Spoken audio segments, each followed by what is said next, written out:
Bonjour à tous, bienvenue dans ce petit point vidéo dans lequel je vais revenir un petit peu sur la situation des marchés américains. On l'a vu là depuis la fin de semaine, le S&P 500 est rattrapé par la baisse. Donc on avait plutôt en Europe des phases de rebond, notamment le CAC qui était revenu sur les 4900 points. Depuis vendredi, on a une pression baissière donc sur le S&P 500 qui se met en place et donc un indice élargi américain qui sort par le bas d'une zone de range qu'on avait déjà évoquée il y a une dizaine de jours, schématiquement, sous les 2800 points. Cette zone, c'était 2630-40 points à la baisse, 2800 points à la hausse. On sort par le bas. Donc on a vraiment une conjonction d'éléments qui incitent vraiment, à mon avis, à une grande prudence. Comme je l'ai écrit donc sur notre site, on a donc une théorie de dos qui invite à une certaine méfiance et une grande prudence. On a des indices qui font donc des plus bas de plus en plus bas et des plus hauts de plus en plus bas également. Donc ça, c'est signe d'une tendance baissière qui se met en place. On a également des secteurs et des indices qui sous-performent et qui n'arrivent pas à rebondir. Donc on a typiquement donc le Russell, c'est l'indice des small cap aux US qui est en baisse de 20% et qui ne cesse d'inscrire des plus bas. On a également le Dow Transport qui lui aussi a été particulièrement attaqué là depuis une semaine. Et en fait, schématiquement, on n'a que des secteurs défensifs comme les utilities ou les pharma qui parviennent à tirer un petit peu leur épingle du jeu. Donc tout ça, donc ce type de secteur, c'est vraiment du défensif pur et donc tout ce qui est vraiment cyclique est attaqué.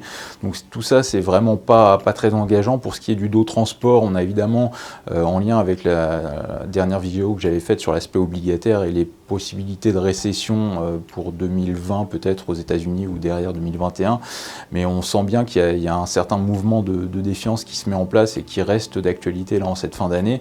Donc avec pour le cas du Dow Transport donc, qui a été attaqué avec FedEx ou UPS là, depuis une dizaine de jours, qui ont perdu entre 15 et 20%. Donc ça, c'est vraiment, c'est typique d'un marché qui anticipe un ralentissement économique quand on a des acteurs du transport, donc type UPS ou FedEx, qui voient leur cours baisser, cours de bourse baisser, ça sous-entend que l'économie risque de ralentir derrière. Donc ça, c'est vraiment un signal de méfiance. On a d'autres éléments comme l'arrivée d'Amazon éventuellement sur le secteur des transports qui pèsent, mais je pense qu'il va vraiment falloir avoir à l'œil les perspectives de ces sociétés. Donc notamment, on va avoir FedEx là, qui va publier ce soir en after hour. Donc ça, ce sera quelque chose d'important pour voir comment jauge la société, quelles sont les perspectives pour 2019, avec donc cet aspect et cet impact du Dow Transport. Qui est à mon avis un mauvais présage. Donc on a une pression baissière, un S&P 500 qui inscrit de nouveau plus bas, comme on le voit sur ce graphique sur le S&P 500, on a un indice élargi qui revient tester ses plus bas annuels donc du début d'année, donc autour de 2520-530 points. Donc c'est cette zone horizontale que vous voyez en pointillé noir. Donc on garde à mon avis vraiment une grande méfiance avec toujours en tête en fait cette notion de divergence baissière, comme vous le voyez sur l'indicateur en partie basse du graphique, avec la petite flèche rouge qui met en lumière qu'un top de marché, donc pour le coup court terme en octobre et qui tend à se prolonger, pourrait bien perdurer.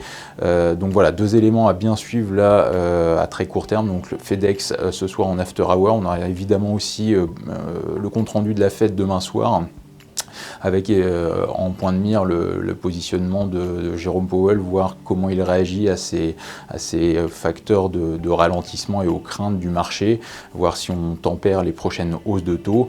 Là aussi, sur l'aspect obligataire, c'est qu'on est vraiment sur des niveaux assez importants. En fait, sur pas mal de segments, on est vraiment sur des niveaux importants.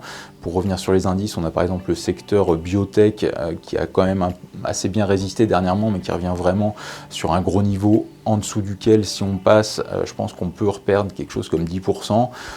Donc pour en revenir après sur l'aspect obligateur, là aussi on est sur des niveaux assez sensibles, assez importants à mon avis, avec le T-Note ou le T-Bone qui donc, ont progressé dernièrement dans dans une recherche de refuge, un petit peu comme donc les défensifs sur les utilities et pharma, mais on a vraiment cette recherche de refuge qui se met en place, et à mon avis on revient sur des niveaux qu'il ne faudrait pas dépasser, au risque d'avoir là aussi une poursuite et une accélération, un effet boule de neige qui risquerait alors de se mettre en place sur ce segment obligataire, et donc par effet inverse, ce qui impliquerait un risque de poursuite de la baisse directement sur le S&P 500. Dernier élément, on a également le VIX, l'indice de la peur, qui est lui aussi revenu sur des sommets et qui est dans une zone un petit peu de début de panique. Donc si jamais ça doit se poursuivre, je pense que ça peut aller assez vite.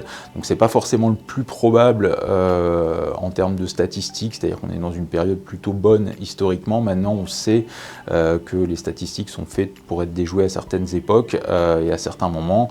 Donc voilà, restez méfiants, gardez en tête qu'on est plutôt dans une période en théorie propice, mais qu'il se passe pas mal de choses assez inhabituelles. Juste par exemple le fait qu'on a des marchés actions, donc S&P 500 qui baissent, comme le marché obligataire, ce qui n'était pas arrivé depuis quasiment 20 ans en simultané.